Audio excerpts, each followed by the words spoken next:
Vision support. We've done almost 18,000 events like this over the last 22 years of business.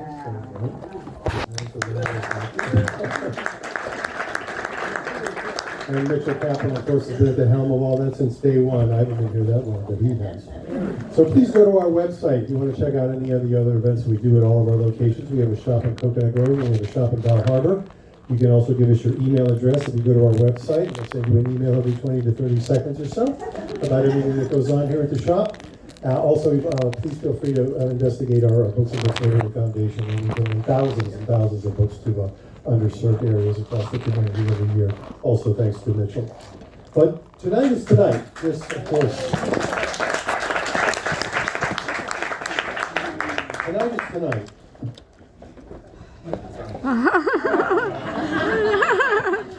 Make you one? Good for you, made you look again. Just want to make sure everybody here at the bookstore can read. Fight is the backstage story of a blood sport politics in its rawest form. The clawing, backstabbing, and rabble-rousing that drove Donald Trump into the White House and Democrats into the wilderness. At every turn, the combatants went for the jugular, whether they were facing down rivals or the others in the party of their own. Best-selling authors Jonathan Allen and Amy Parnes give readers their first graphic view of the characters, their motivations, and their innermost thoughts as they battle to claim the ultimate prize and define a political era. Based on real-time interviews with more than 150 outsiders from the Trump, Harris, and Biden inner circles, as well as party leaders and operatives, Fight delivers the vivid and stunning tale of an election unlike any other.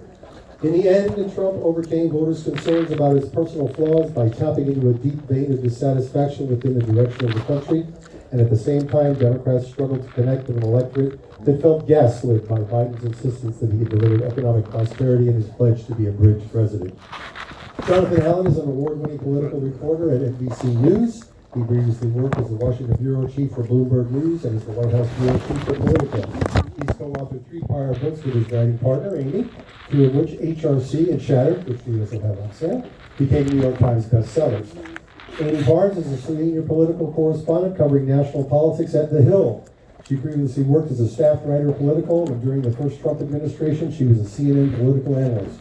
She's also appeared on CBS, NBC, and ABC. In conversation is our good friend Mark Caputo. He's a senior writer for Politico and covers the national politics as well as politics in our home state of Florida. Mark helped establish the Political Florida Bureau after he was hired and wrote the Florida Playbook for 4 years while covering the Sunshine State's politics and policy. In 2019, Mark joined Politico's national desk and covered Joe Biden's presidential campaign from its inception and will help cover the Biden White House as well as the Senate gubernatorial campaigns in Florida and the rest of the nation. This book, of course, is getting wonderful reviews. If you have a chance to look at it, please look at Fight, which the Huffington Post calls brutal. The New York Post calls a scathing book. Vanity Fair calls loaded with insider details. Please give our panelists and our moderator a nice, warm welcome.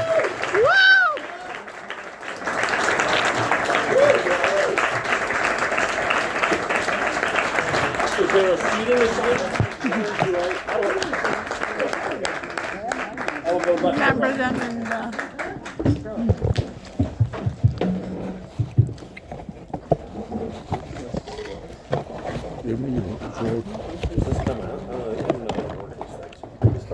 Oh, yeah, just can everyone hear me?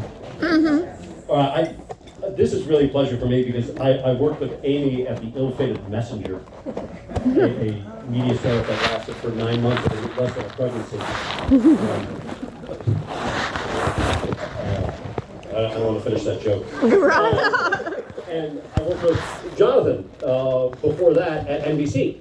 Wow. So all and my current colleague at Axios, Alex Eisenstadt, has written a book as well. So I realized I am a failure because all of my friends are writing books and I'm interviewing them about it. But that having been said, I have read most of the 2024 books. This is what I do, and this is the best of them. And that's because of their collective reporting chops and the writing. It's fun. If you live and breathe politics, this is going to be your best primer on what happened in 2024. So let me just start off why'd you do the book? Like, what's in it?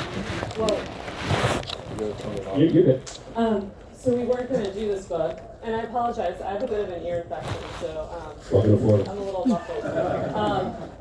But we weren't going to do a campaign book, and everything started brewing in this race. Things started, first Joe Biden, has this horrible debate, and our agent reached out and said, John and I had already decided we had moved on from campaign books, and our agent said, would you guys be interested in doing another one? And we said, how could we not? And that was before everything else happened. I mean, there was an attempted assassination, then another one, a candidate switch. Wow. And so we had no idea when we agreed to do this book, just what a brutal race it would be and how fascinating. I mean, 08 had its own tale, 16 was interesting, but nothing was like 24. And to give an idea, last July 4th, so I guess 13 months ago, it was that week. I remember because I was supposed to be on vacation. July 21st. I'm sorry? Is it July 21st, I think, is the date, right? When Biden drops out? Oh, no. I'm talking about July 4th.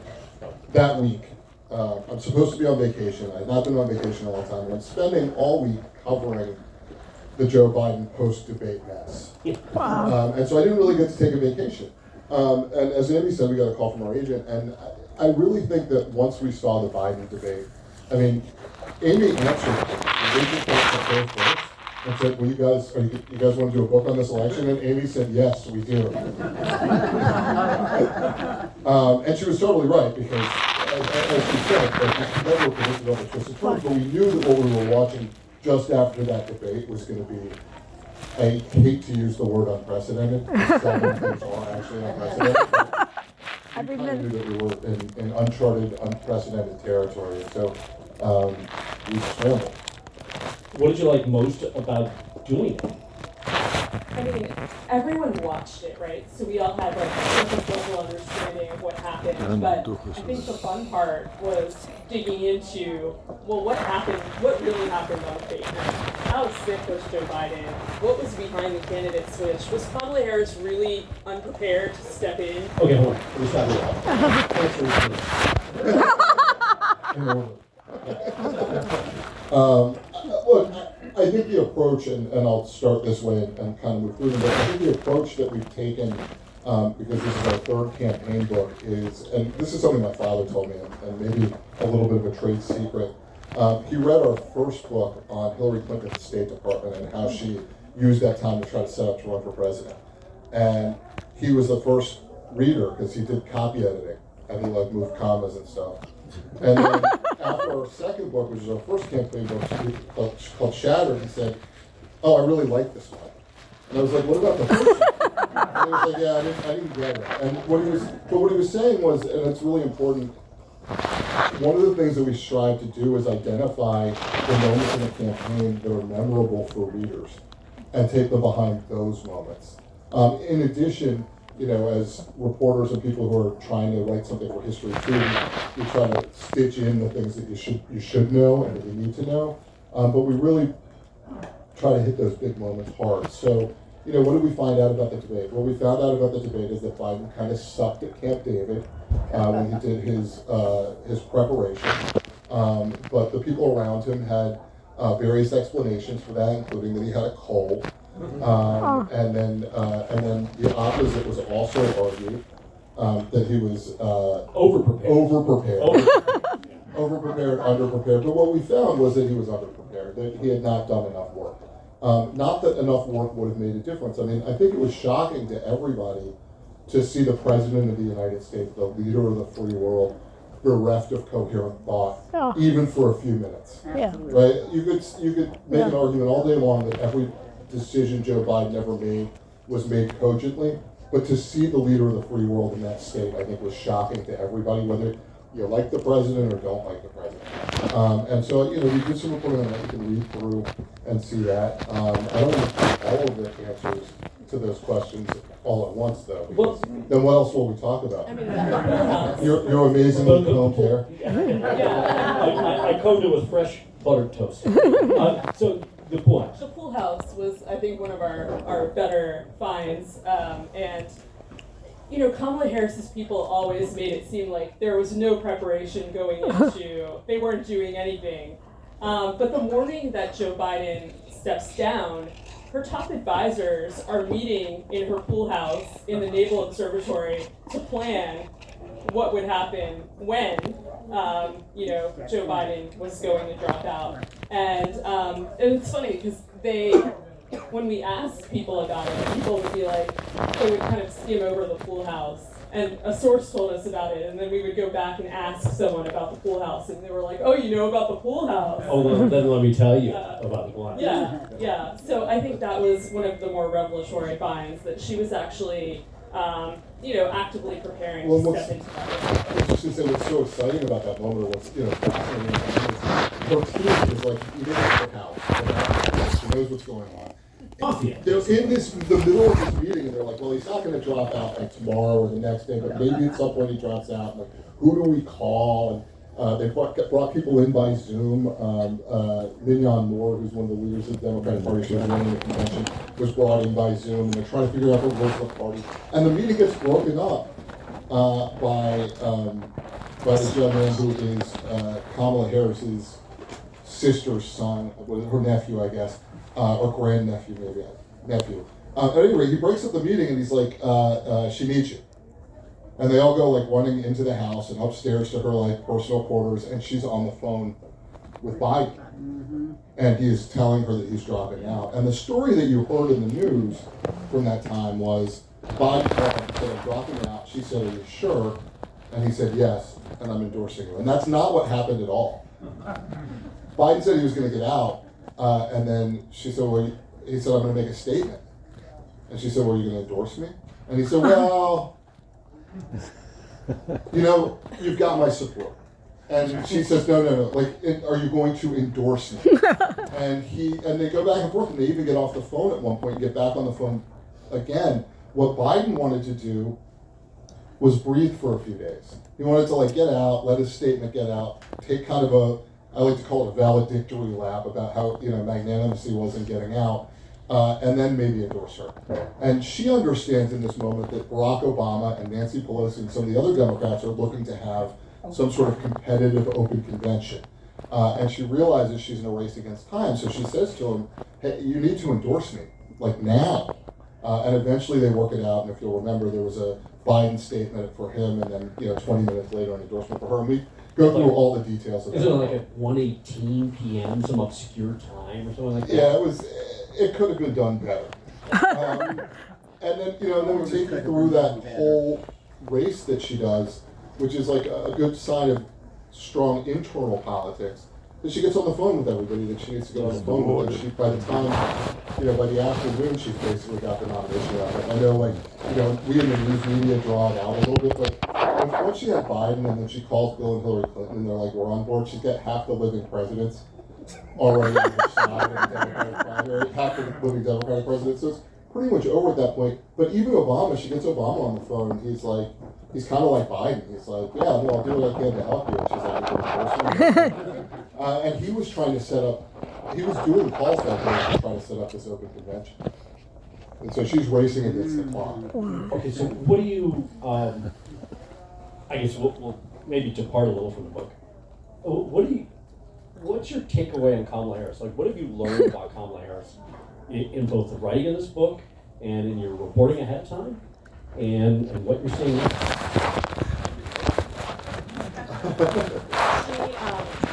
think one of the biggest things is that she didn't have a lot of self-esteem coming into this role. What do you mean by that? She was diminished in the job, and we heard this from source after source. Oh, was she diminished by the Biden operation? Undermined, yeah, by the Biden operation. And, you know, there were all these stories that were being told at the time that she wasn't prepared, that she was terrible at interviews, that they weren't setting her up in the right way. And then she was very much tethered to him. You know, she came into this role as vice president, and the Biden people were always suspicious of her. They always thought that she would be the one that would undercut him. Right. And yet, at the end of the day, she's really like the most loyal person to him. So loyal that she can't run her own campaign and she can't move away from him, even when she is asked, how will your campaign, or how will you be different than Biden? She can't answer. And so I think that was really problematic for her. And it was really interesting to kind of dig deep into the psychology behind, you know, how she was set up and what she felt about the role. And I think, you know, her book obviously going to tread those waters a little bit. I don't know if you can, maybe I shouldn't ask this. Do it. Well, I'll do it anyway. Do it, Mark. Yeah, thank you. Go for it. Were you guys able to talk to Harris for the book? So we don't say who we did and Okay, didn't fair, speak yeah. to because it That's why I was starts like, I revealing- shouldn't ask that question. Yeah, Reporters but don't that's do okay. But I want, if I can add something to the previous question, just I think one of the things that you learn in the book and that you really see in the book is counter to what the sort of public narrative of the Harris campaign and Harris herself is, which is they have gone out there and said that if she just had more time, that if Joe Biden had just gotten out earlier, we saw David Plouffe say that in one of the other books that came out, about this period. David Plouffe basically said, fuck Joe Biden, because he didn't get out early enough. And what really happened is that the less there was of Harris, the more she did well. Meaning, but this is not like criticism, and that like I don't look at it and say this is not something she could overcome. That there aren't problems she could overcome if she wanted to run again. I just, in this election, there was a period of time after she gets in where she gets this huge boost, and she basically evens with Trump. And Trump, we write in the book about how Trump starts to get nervous, and he sends Corey Lewandowski down to Palm Beach to, audit the campaign, and he's thinking about making a change. And of course, Mark laughs because Corey Lewandowski couldn't run, I don't know, a quickie mark. Although now he's basically running the Department of Homeland Yeah. Security. Well, I mean, the quickie more matters. Yeah. So it So, depends on what you mean by quickie in that case. I guess it's inside joke. fair enough. Yeah. Sorry. I was thinking about most, well, never mind. So they basically get to even, and Trump is worried about it, and the Harris people, their numbers show that they're pretty much even, and we're talking like here, like late September, early October. And then she plateaus, and then she starts sinking slowly. These are close races. I mean, they're just decided by a couple 100,000 votes over a few states, right? It's not like she fell off the map and like lost by 10 percentage points and by 150 electoral votes. So, but I think what is true is that she had some serious flaws that she never addressed, and one of them, I think, perhaps the biggest one. Trump said to her in their debate in September, which was widely read as a victory for her, and I think by most conventional standards, she won that debate. Right. But Trump hit her on something that never went away, which is, how are you different than Joe Biden? And she got asked about it on The View, and she fumbled that question. And it is inconceivable to me that you would be a candidate for president, watching the numbers of the incumbent president, watching the numbers that he was huge disapproval. People are upset about the economy, and she's got no answer for how would you do things differently. And I think, if she were to make a comeback, try to run again, she's got to have a vision for the country, right? That is her own vision for the country. And I really don't think she had that. She had a couple tweaks. And we go through it in the book, how some of the Biden people, including Biden himself, put pressure on her. He told her no daylight between them. Wow. So talk about that. Like, was Kamala Harris put in an impossible situation? Maybe a counterfactual would be this, with the benefit of hindsight. Yeah. Could she won the race? And if so, how? I mean, I'm sorry. No, I've been talking a lot. You go.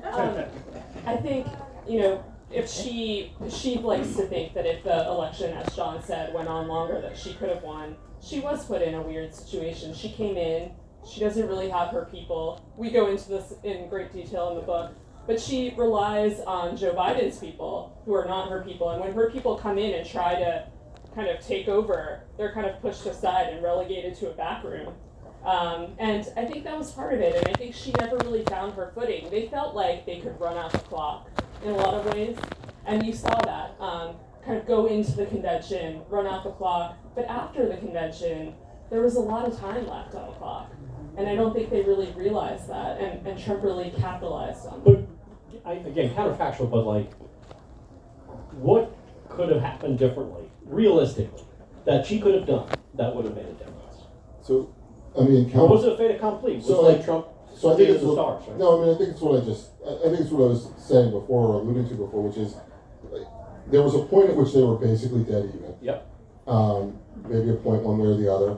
And from that point on, she was unable to articulate a vision for the country. I mean, Donald Trump was like, here's how I'm going to do things different from the president that is unpopular. Very clearly. And so people loved it, some people didn't love it, some people don't like his personality, whatever. But he offered a change. Kamala Harris did not offer a change in an election where the American people were screaming for change. And But so could the she question- realistically have done that? Yes, I think she could have separated herself from Biden, certainly more than she did. Now, there are some things that were, there were some time bombs waiting for her. The best political ad I've ever seen in my entire life is the transgender ad that Trump ran. I saw it the first time watching, I think, the World Series, but maybe the NFL, and it hit her on supporting transgender rights. It hit her on using taxpayer money to do it for undocumented immigrants, and to do it for people in prison. He hit like 4 issues with one ad, and he just kept hammering it, and there was no response. And as we report, people were flooding, really senior Democrats, including Bill Clinton, flooding the Harris campaign with requests for them to please respond to this ad, and they just didn't. And they had data analytics that told them that the responses weren't effective, so they needed to try. So that comes up with an interesting thing. Let's connect this to your first one. You talk about data analytics. You guys wrote Shattered. You know what a campaign looks like that believes that an election is decided on a spreadsheet and not in the precincts and the polling stations, across the country, and certainly in the 7 crucial swing states.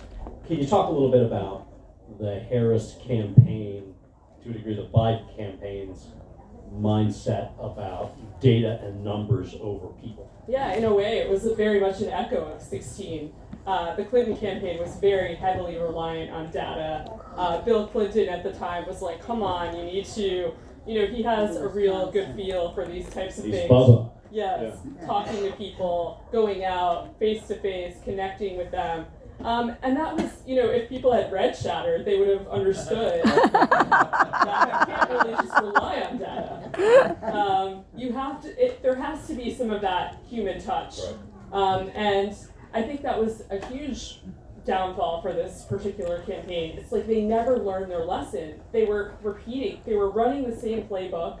They were repeating the same mistakes. Against the same guy. Against the same guy. Oh, wow. And 10 years later, where so much, has happened in social media and everything else, and not blogs, and podcasts, and Trump was very good at, and nimble, once again, at sort of getting on these podcasts and taking advantage of New media. New media. And they were kind of stuck. She was without a message. She didn't know how to properly utilize. We have this chapter in the book that talks about the efforts to go on to Joe Rogan and his podcast, and what she had to do to try to get there. I think that spoke for itself. The fact that they felt like they needed to do that. They spent so much time trying to get on one podcast, couldn't quite get there. It was almost like it spoke for the entire campaign.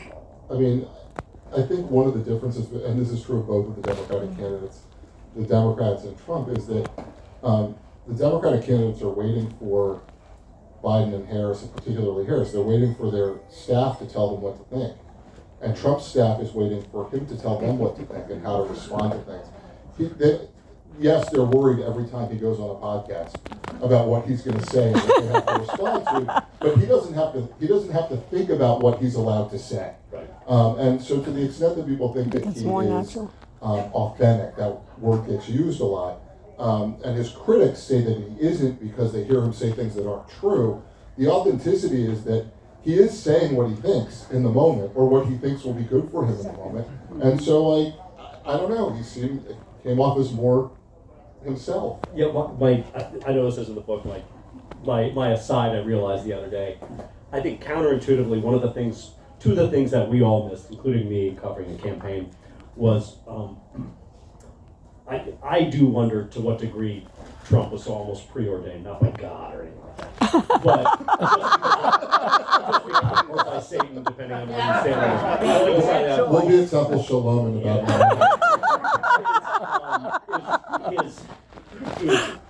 his badassery is like once he survived the assassination attempt, in addition to everything else, there was sort of that vibe shift.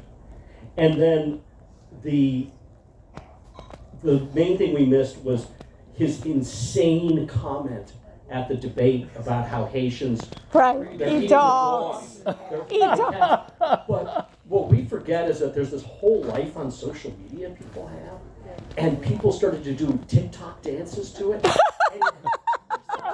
There's songs about it, and it made him Entertainment. and like relatable in this weird way, similar to when Kamala first enters the race, and they do the songs about like, oh, I just fall out of a coconut tree, and they re-loop that, and suddenly he became kind of weirdly, absurdly hip. Yeah, there's these two different Americas that none of the rest of us are living in, which is like a sort of like online echo chamber of the political parties. But I will say, I don't know what you're eating. I'm not into pet souffle.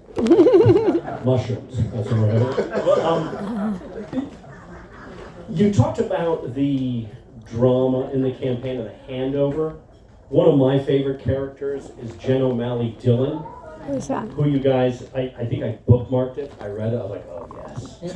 Now, one of the things, and just candidly in political reporting, you can always tell who was a source for a book and who wasn't. I can tell Jen O'Malley Dillon was not a source for this book, and I can tell she was a source for some of these other books. You guys really kind of take her to the woodshed in here. And can you You'd be just... surprised. I try to slow them out. Is it terrible to Yeah. say that someone has that coming? Well, yeah. Give me... Let's put it this way, it's not totally undeserved. Totally. Tell them about Jen O'Malley Dillon and the role she played in the campaign, both from Biden and the handover to Harris, as outlined in the book. Well, she's not the most beloved figure in the campaign. I think that's an understatement. I think she is very much an acquired taste. She's a strong personality. She comes in. What was her role under Biden? She was Biden's campaign chair. Well, she was, deputy Chief chief of of staff. staff, deputy chief of staff in the White House, but she had But before run that, his campaign in 2020, and then would go on to run the campaign in 2024. Although they gave that title to another woman, Jen O'Malley Dillon, basically did the job. Yeah. And then, so Harris takes over, and what does Jen do? So Jen doesn't know where she stands. So right away they have a meeting. We had heard from people that she was crying in the meeting. We tried to confirm that she wasn't crying in the meeting, but she was trying to find her footing. And Kamala Harris has a pretty good relationship with her. They, she works in the White House. They know each other. They've built a rapport. She trusts her. But the problem is that there is kind of a growing civil war inside the campaign again, because this was a problem in 2020 also, where there were people who just did not like her, who felt like she was all about Jen, and was also doing things that were not productive for the campaign. And once again, she's doing the same thing on this campaign. And that was problematic. I think a lot of people have talked to us and said, Kamala Harris should have picked someone who was her person to run the campaign, who understood her, who understood the message that she wanted to get across. Do you think that would have made a difference? I don't think so. Ordained. I also think there's something very typical of like elite Washington insider campaign people that Jen is like a very good example of, which is she kisses up and kicks down. Like she's very good at managing the people above her. And when I say managing the people above her, I don't really mean managing. I mean that the sycophancy is real. The desire to not give any bad information to the candidate is very real. When she was presented with polls that weren't good, she didn't react well to that, and pollsters would kind of back off what they were saying. I think we have an example of that in the Yeah, book. I'll read it. One campaign aide was surprised to hear highly respected pollster Jeff Pollock back down on his own poll numbers when O'Malley Dillon challenged them in a meeting about Wisconsin. Her analytics team painted a rosier picture of the campaign. Why was his poll more bleak, she asked. Quote, Jeff starts making excuses for his own fucking poll, said one person who was on the virtual call, just shocked. Right, and so, this is, she's hand-holding candidates and being like, I know how to do Especially this. Biden. Especially Biden. With him, it was harder for her, though, in a way, because he already had, sort of a Praetorian guard around him that she was not part of. People who've been with him for 30, 40 years, 70 years, I don't know, a long time. But she got her way in pretty close to the point where he did trust her to do the politics. And then, Harris is in a bad situation because she's inheriting a campaign and she's got to have somebody run it. And O'Malley Dillon, if she walks out, she's got a whole bunch of lieutenants ready to walk out with her. I don't think it was ever an explicit threat, but it's certainly something Harris had to worry about. O'Malley Dillon was had the endorsement of Barack Obama, who she had worked for before, and that sort of wing of the party. And Harris, look, I don't know if it makes a difference or not, but I think it's a fateful decision that she doesn't bring in somebody who, as Amy said, is her own person. And it's kind of reflective of Harris getting this job and not really being ready to be the presidential candidate, and know that everybody else, up to and including Joe Biden and Barack Obama and Bill Clinton, exists to serve you because you are your party's nominee, and you no longer need to serve their interests. So you learn more from your losses than your wins, or you should. Obviously a loss. She didn't close the door on running in 2028. Does Kamala Harris run in 2028? And is she a better candidate as a result of this? When I talked to her advisors a month ago, they were all telling me, yeah, she's running for governor. She was really very much leaning toward running for governor. But there was always a caveat that if she doesn't run for governor, it's because she wants to run for president. Is she going to be a better candidate? If she learns her lessons. Will she? What do you think? First, you have to have a message. I think that's been the problem for Democratic campaigns from 16 on, even the 2020 campaign. I think you have to tell voters, it can't just be an anti-Trump campaign. It can't just be democracy. You have to tell voters why they should vote for you. And I don't think that has landed with members of the Democratic Party. Okay, I'm going to be devil's advocate. How does Trump really have a coherent message? If you stopped a random person on the street and you said, Make America great again. Yeah. Tell me what he stands for. They would know. If you went and stopped anyone on the street and said, tell me what Kamala Harris was for, what would they tell you? He's so good at messaging that he took her idea for accounts for babies and put them into law. And there are going to be Trump accounts, $1,000 or whatever it is for each baby. That came from the Democratic side, and everybody will know that these are Trump accounts, right? And I think, if you ask people what are the issues that he's trying to make change on, I think they immediately would have told you immigration and prices, and would not have had any trouble identifying those. And everything else is sort of, entertainment. Okay, shift over from Harris and Jen O'Malley Dillon, and a little bit away from Trump, Susie Wiles. She's in the book. Do you know her? Susie Wiles. Do you know her at all? I've been known to Can you know describe people. her though? Because you know her really well, so I'd love you. Well, we'll do that after I finish interviewing you guys. But give me an idea of what of the role Susie plays in the campaign, the role she plays in the book. Shoot. She's the only person who's effectively, not always effectively, but she's the only person who has managed Trump without managing to get fired from that job. It almost happened. It almost happened. And she was fired once in a past campaign. But I think what she does is she tries to, number one, manage the staff for him. And understand that when he says something or does something, their job is to make it work as best as possible. and not try to stop him from doing the things that he is intent on doing, which I think gives her longevity, and I think it gives her influence with him on the things that he's not sure about or the things that he doesn't care as much about. And as a result of that, I think she has been able to be influential with him on things, not all of the picks, but some of the staffing picks, some of the public policy decisions, certainly the certainly the politics, which is really her realm. So you see some of that in the book, and I think you've seen it in his presidency. I think you will see it in the lead up to the midterms. And even though if it's not Susie, then it's Susie's crew. Somebody, maybe it was you, had a term for them that I heard recently. But like basically, she has a whole bunch of other people who are kind of allegiant to her, who are in top positions. So like James Blair in the White House is a good example. Somebody, he's in the book, is somebody who's going to be doing a lot of politics heading into the midterms. She's such an interesting figure to me, though. She doesn't curse, and yet, like, we have her in the book cursing in some moments. She's rather subdued, but, like, firm. And that's kind of why I wanted you, I know you know her super, super well. Yeah. I think you guys hit on the head. She kind of reminds me of Margaret Thatcher. Yeah, Margaret Thatcher. Actually, but I like to think of as like a shogun from Japan.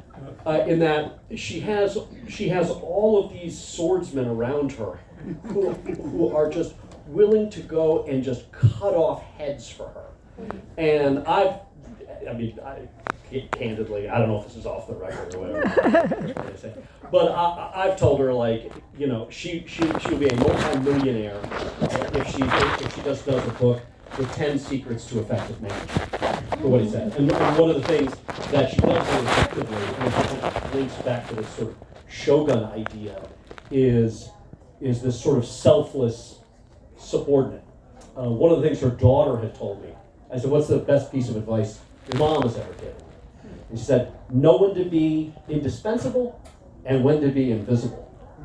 And so she's a master of these two qualities, and it's just served her incredibly well. Yeah, it's worked very well so far. The other thing, I'll give you a little anecdote. There's a way in which, and I'm sure they would both reject this, but there's a way in which she's like Nancy Pelosi, in that She's very smart. She knows how the pieces move on the board. But I just meant in a way as a friend. There's an expectation of your behavior when you're around her that you just feel when you're in the room. Like, I am supposed to be, my tie's supposed to be straight. I'm supposed to be gentlemanly, and the story that I'll tell you is, there was I think I can tell this part of it. There was like an off-the-record thing. It ended up on background, but like an off-the-record thing in Palm Beach for reporters in like August, and we write about what happened in the book.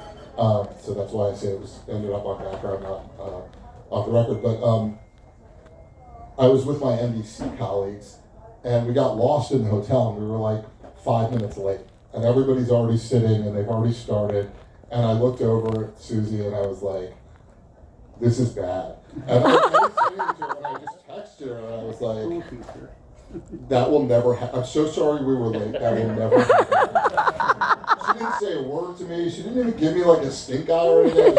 It's like this is how I need to behave in your presence. And the person that I'm reminded of that is like that is Pelosi. Oh, interesting. What have I forgotten? Because I've done these. I've been on that side a few times, and I know a bunch of people usually have a bunch of questions, which is probably more interesting than hearing me ask you guys questions. Is there anything else to kind of emphasize or go over before we just start taking cues? I think they ask us how we put together a book like this. I think that's always a question. People ask why background? And our answer is always, well, we want people to be as candid as possible. We want these stories to come out. We want a record for history on what exactly happened, not the spin about what happened. And John and I have always been really diligent about telling people that, and going back and not just talking to one source, but going back and obviously doing our reporting and our due diligence and talking to as many people as possible about specific incidents in this book. So if you notice, no one really attacked our reporting when it came out, which I think was kind of a credit to what we have been And it was still able a to do. bestseller. It's not like they didn't see it. Right, Right. right. But like we wanted, and our goal in these books is always to be as airtight, obviously, as possible, and not to give an inch to anyone. I mean, I'm sorry to interrupt you, but what's Yeah. incredible is that you guys wrote this much, this fast, and it's this fun of a read, Yeah. right? Like, it's not clunky.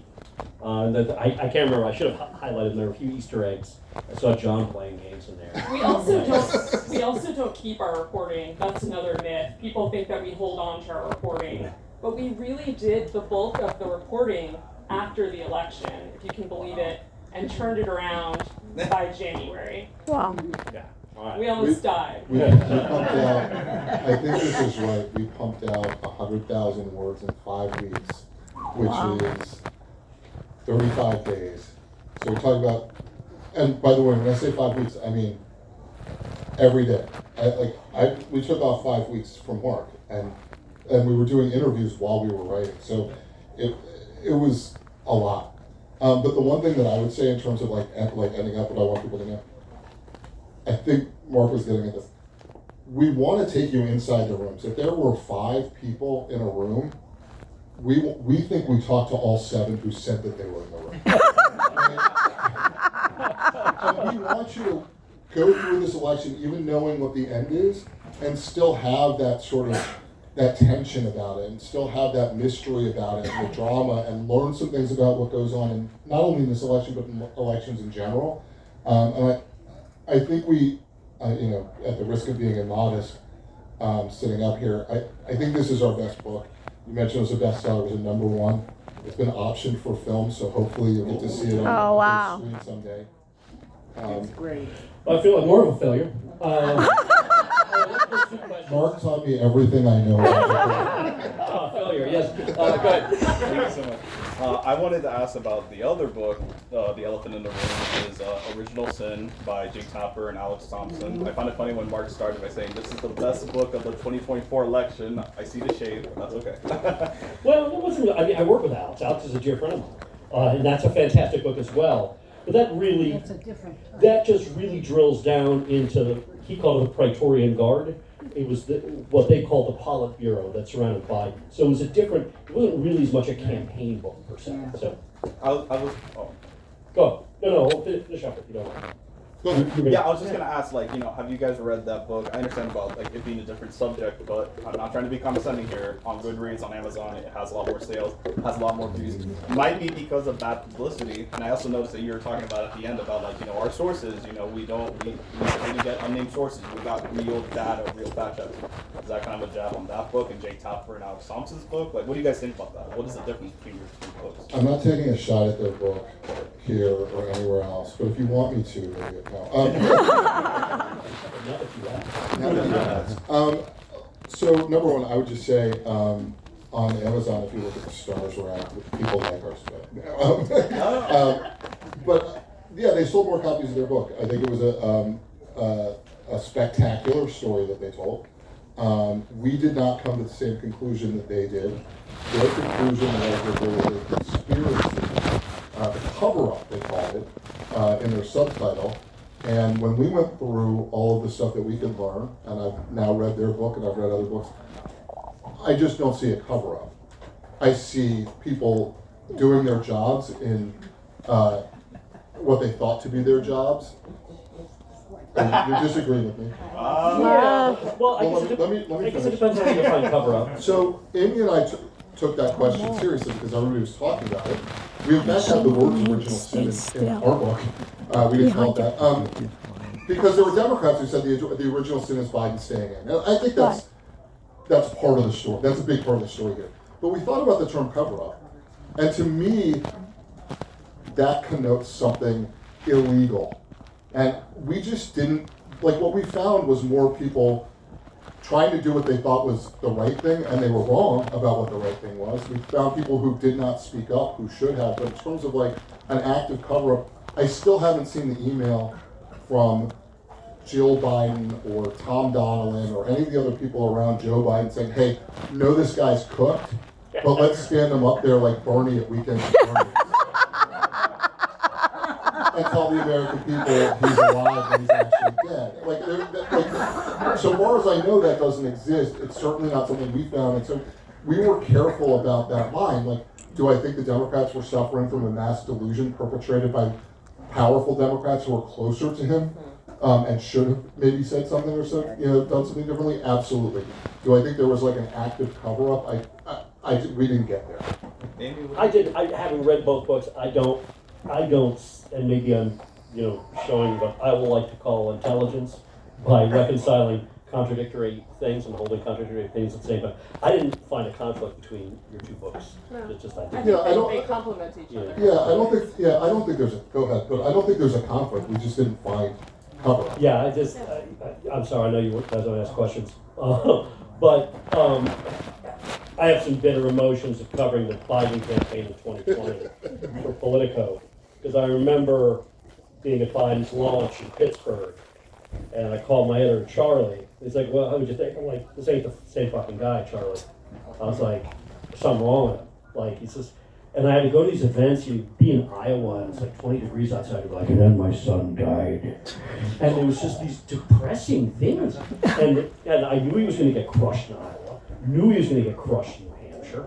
And what was notable is that what we call, there are basically two kinds of states. There's retail politics states where you got to meet voters in these sorts of things. And then there's your mass media states where you're in Texas, you're in Florida. Right? There's no town halls in Florida or anything like that. It's all like, just putting stuff on television. And in the states where people got to see Biden the most, they were like, no way. And so I agitated. It took me a month to convince my editor to allow me to write a story that questioning whether Biden was too old.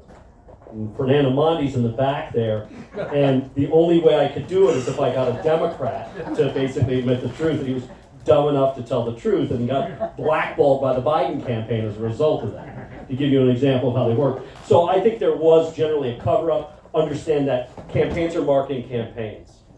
Kamala Harris, Donald Trump to a degree, but not as much.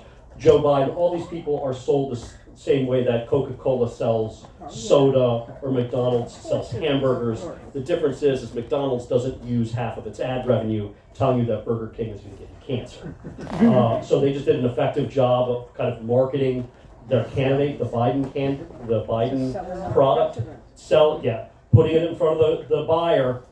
And before they could really look at the expiration date, right, they were able to move it away. I wish we'd use that analogy. Yeah. I should also just say our last book was called Lucky, How Joe Biden barely won the presidency, which starts to get toward his decline and his inability to deal with voters in some of those early states and these sort of very depressing moves. So I think it was, I feel like it was obvious to all of us that he was in decline, and only half the country was willing to admit it. People often ask us, they say, how come the press didn't really push on us? And we all have stories about how, we called Andrew Bates at the White House, and he would push back fiercely on, I remember I wanted to do a story on his exercise routine. I was like, anything. This is like something that George Bush went jogging and Obama played basketball. They couldn't even play ball on something that was very small ball. Right. Thank you. And I'll let you guys pick. Yeah. So you gave us a very technical view of the election, but what I wonder is the fact that Kamala Harris was black and Indian. And with a Jewish husband. Does the Jewish husband, does that enter into the campaign? And the second part is, do you think that there was some truth that there were some states that the election was stolen in some form, either by depressing votes or anything like that? What? No, we do not believe that the election was stolen. On the question of characteristics, we talked about this in the book some, the genetic characteristics, the immutable ones. Look, I'm going to believe that there is a higher bar for a woman to become a president of the United States until there's a woman president of the United States. That does not mean it's impossible, and it doesn't mean that Kamala Harris couldn't have won or that Hillary Clinton couldn't have won. It just means the bar is a little higher. Being of South Indian descent and of African American descent. Yes, like most of our presidents, all of our presidents but one have been white men. And so, yeah, I think the bar's a little higher. All of that said, Kamala Harris leaned into that in a really unusual way, which is, again, we go through this in the book. She is not somebody who wants to talk about those things. Like, historically, she's not wanted to be like, hey, I'm the black candidate, I'm the female candidate, I'm the South Asian candidate. We've seen her hit. Donald Trump asked whether she was black or Indian at an event. Right. So he's throwing it out there. He thinks it's good for him. I think some of his campaign staff thought it was maybe a bridge too far. Cringy. But he throws it out there. But Harris is asked, repeatedly, what would she do? She says she's different from Biden. And then she's asked, what would you do differently? And she doesn't have an answer. What is the difference in your message? And there is no answer because they're selling her the same way that they were selling Joe Biden. And so when it comes down to how are you different from Joe Biden, her answer in the debate on September 10th was, I have a different background than Joe Biden. And you're like, well, she's leaning into being judged on background, which I guess, at some level is socioeconomic, but the first thing that's hitting people, and in part because Trump wanted to, and in part because it's the first thing you see, she's leaning into that. And I think unintentionally, but she is. And so I think had she been a little more ready for that question, that essential question, what are you going to do differently? And made it substantive rather than experiential, she would have been in a better spot. Go ahead. Easy question. What do you think is going to be the future of the Biden with the Democratic Party? Obviously, they were ostracized for what they did. Do you think there's a chance they'll be more like an elder statesman? And the reason I ask is the three of us did 16 years as a band for the Bidens and the Clintons. Well, Mark, yep, I was Dr. Biden's main press lead when she was First Lady. So I'm curious what you think about their future. Also, Miami Dolphins. Yes, Miami that's Dolphins. true, too. Miami Dolphins. But I also want to say, I think I've read all the books, including 2024, and I think you were the fairest of Dr. Biden of all of them. So I want to thank you for that. Thank for at you. least great sourcing, and I think you were fair and had a better understanding than some of the others. I think that for now, Democrats are so angry at the Biden campaign, and that's an understatement. And they are directing their arrows at the people closest to him, and I don't think that goes away for a while. And I There are talked to people- Anthony Bernal, and I know. Yeah, I mean, people feel lied to. I hear from them every day. I mean, donors don't want to write checks right now for that very reason. They're like, why would I open up my checkbook? This campaign completely lied to us. And I don't think that goes away for a while. I think that it's very real, very palpable, and 6 months into the Trump administration, it's still what people are calling me about. So they're still so frustrated about it. And people, there was one source who worked for Biden who called me one day and said, instead of him going on this tour that he's on right now and talking to people and doing this media tour, he should really take a page from Jimmy Carter and do good work and hang a little low for now. He doesn't have the time to do that. No. Length of time, anyway. Yeah, Because but I've talked about that, and just, he yeah, doesn't have 30 years. no. Well, let's hope that he does. But to your understandable point. Mark, you have a question? Go ahead. Madam Secretary. Everyone turns. Back to the, I want to go back to the issue of whether there should have been a primary. Because in essence, you answered it by saying she wasn't able to answer the question about why she was running. And the one thing that primaries do is they sharpen candidates.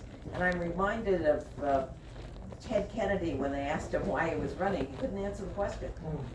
It was mush. And all of your arguments have been, that she just didn't have a message. But primaries do that for you, and the people that emerge from primaries. But was there really timing of it? So I think, I absolutely think you're right. They did. I can tell that you've had some experience in politics.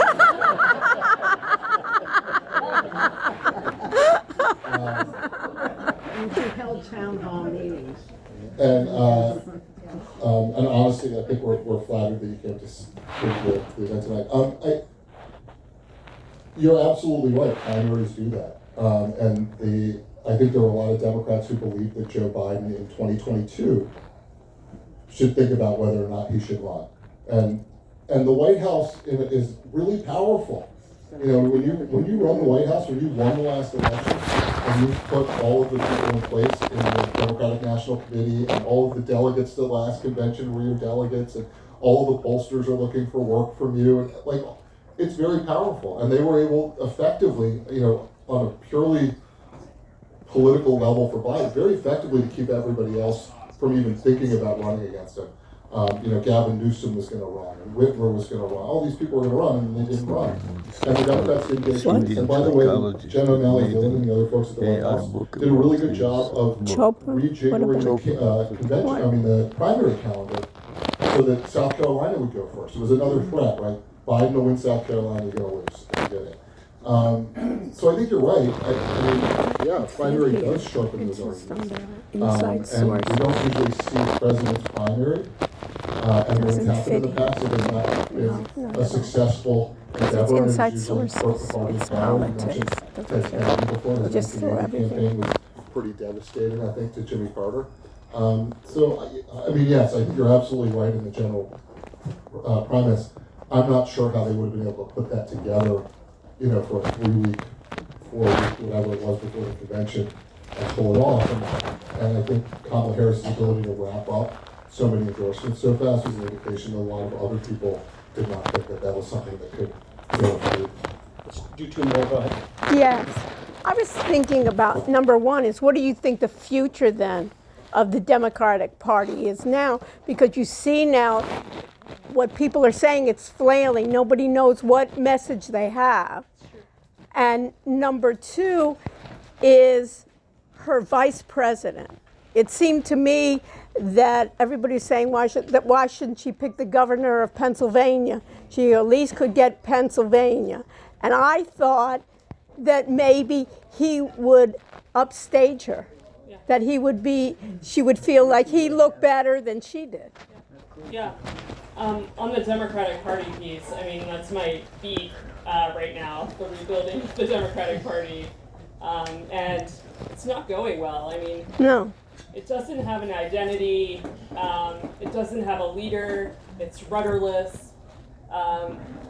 People don't know if they should be, you know, shifting left or right or center. And those are all things that are, you know, bubbling up even today. There's deep frustration, as I mentioned earlier, about the previous campaign. And so I think right now Democrats are almost in therapy. They're trying to kind of bad therapy. Circular fire. All right, let's do one more if you don't mind. I'll just go to the back there, the white there. Go ahead, Roman. Okay. So as we know, Biden decided that Kamala would run instead of him. It didn't go well. So what I'm asking is, do you think that the results would have been different if Biden had been the nominee instead of Kamala? Yes, there would be enough Republicans in Congress to expel all of the Democrats with a 2 votes. Yeah. The short answer to your question is the Democrats would have lost by a lot more had Biden continued to be on the ballot. Well, we'll just wrap it up. If you want to ask another question, you're going to have to buy a book. So we will answer questions for anyone who buys a book. But I do hear some shifting around. I probably talk more than I should have. So thank folks. Give a round of applause.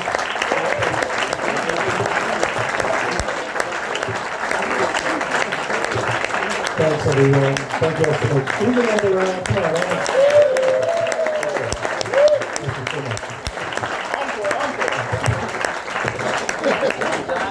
Another song.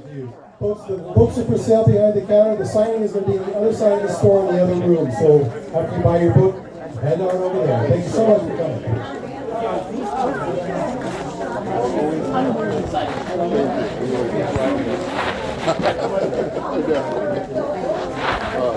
all the lessons.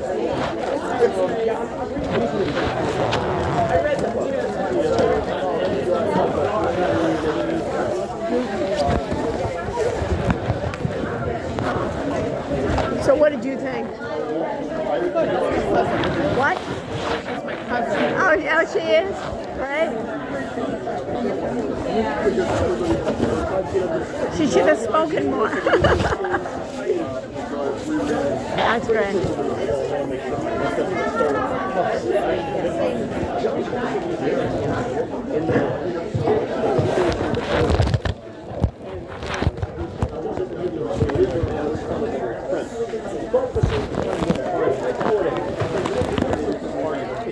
Somebody to sort of say like, hey, this thing is out there, don't tell me that this thing is in that. You bring that is the pretty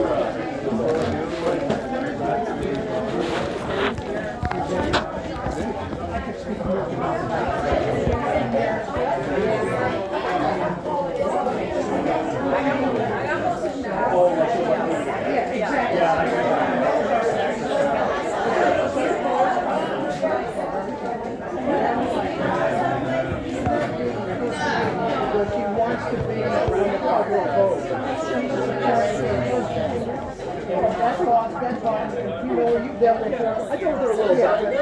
No, I just knew enough of the campaign dynamics. I'm like, I mean, ultimately, like, I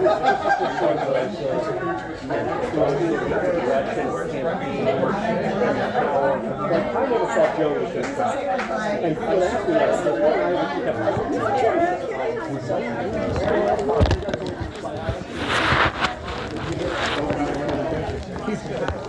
yes. Well, not turn up. No, it is turn up. And it's ordinary on LinkedIn during the Civil War.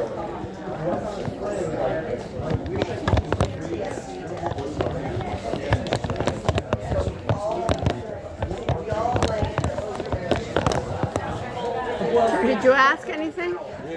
What? And just throw it. What did he say? He said no. I told you. I told you. Why? Because they like that. Because later on, what is he He said going on to... total media. What? Communicate with a lot of people on social media. Yeah. That's it. They like to do it their way. It's almost like that Danielle's husband. No. He knows what it is. Yeah. But he's very smart, that one. You can tell he's extremely smart. He didn't want to tell me why he didn't. No.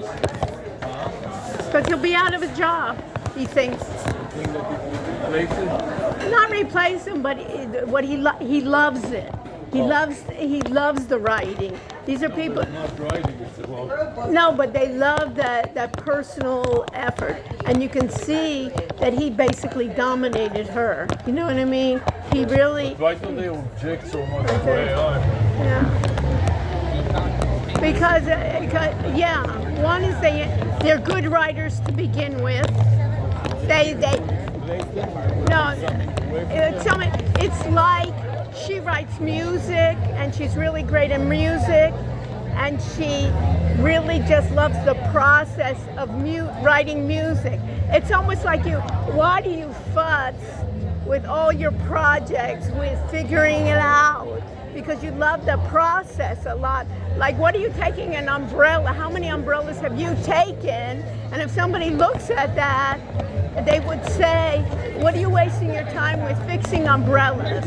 But there's something about the process that you like, and they love the process. I mean, where can I throw this? Just, can you open that? Or?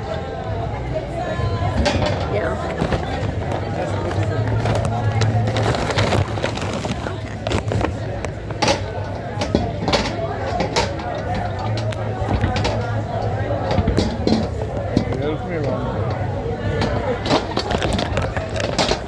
I told you that it just doesn't fit. They like the thing. Did you hear what I said? What did I say? They love it. Right. It's like those guys that edit. You said, why not do the podcasting, why not record? I know, rattling and this and that. Let's take a walk before it rains. What do you think? But I want to go to the bicycle. I think it's closed. It's after 8. They close. What time do you close? I think 7 or 8. So let's go home. Afraid that I let things outside. Okay, before the rain. Okay. So we're on the 4th floor.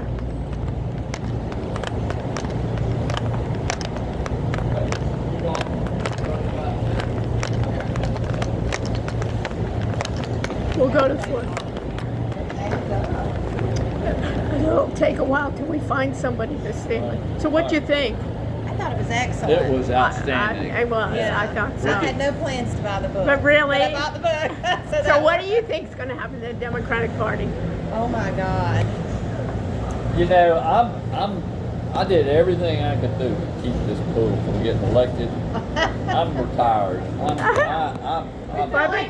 But good. This is what the country wants. Yeah, right. God love them. I'm out of here. You know. Best wishes What'd you to all of you. What? What did I think? About the presentation. I thought that was good. He was especially, Yeah, I thought they were good. They didn't mince words. They No, said, I think it was good. It just Yeah. was depressing. What did you like the most about the presentation and the book? What did you think? Well, I liked the most was their honesty. Yeah, They were like, they don't have, the Democrats don't have a vision. Pigeon, right, which they don't. They don't. And it seems like, when you look at it, he won. I mean, you couldn't beat him. I mean, it's just like a crazy man. You couldn't come up with a coherent message. And even his messages are so ridiculous. But he had a message. And how hard is it to get a message? You think? Well, and he ridiculed. I know. She had no punch back. Right. But they didn't give us a chance to pick our candidate. Yeah, I know. We didn't have a chance. Even though it was so obnoxious that some people just couldn't stand it. I know, you couldn't think about it, That was not enough. No, but I think that's what it was just a simple, that's why I said, I think, the governor of Pennsylvania, when he was speaking, he had a message. He did. You know what I mean? He was starting. He could have won this thing. Yeah, He simple, could he have won. won. You're right, He'd have simple. been the president. Right.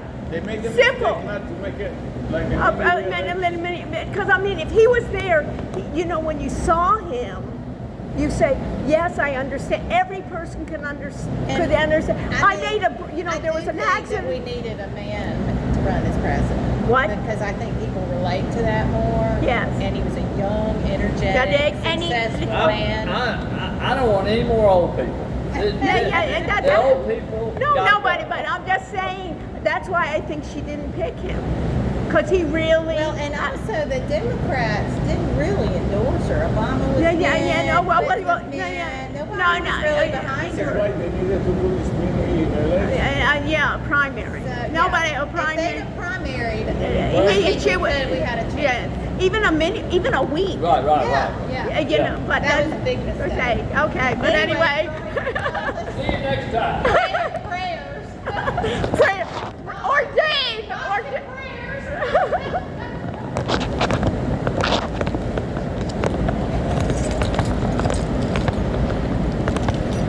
Do you remember his name? The governor of Virginia, of Pennsylvania? Yeah, he is Jewish. Don't you remember they burned his house in Passover?